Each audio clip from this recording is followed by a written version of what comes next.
আসসালামু আলাইকুম, সবাইকে স্বাগতম। আজকে থাকছে কচুরমুখী ভর্তা রেসিপি। প্রথমে আমি কচুরমুখীগুলোকে খোসা ছাড়িয়ে সেদ্ধ করে নেব আর ভেজে নেব কয়েকটি শুকনো মরিচ আর খোসা ছাড়িয়ে নেওয়া রসুনের কোয়া আর 2টা পেঁয়াজ। এভাবে বড় বড় করে কেটে হালকাভাবে ভেজে নিতে হবে। তারপর লবণ দিয়ে ভালো করে এগুলোকে ডলে ডলে মাখিয়ে নেব।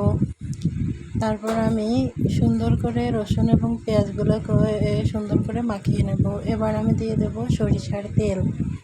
এখানে আমি বেশি বেশি তেল ইউজ করব যাতে ভর্তাটি খেতে অনেক টেস্ট লাগে। এবার আমি সেদ্ধ কচুরমুখীগুলোকে ভালো করে এর সঙ্গে মাখিয়ে নেব। এমনভাবে মাখিয়ে নিতে হবে যাতে এর ভিতরে একটু আস্ত না থাকে।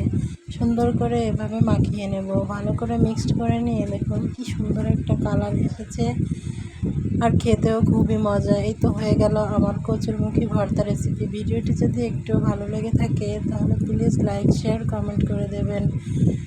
আর আমার চ্যানেলে আপনি নতুন হয়ে থাকেন তাহলে পেজটি ফলো করে দেবেন। ধন্যবাদ সবাইকে। আল্লাহ হাফেজ।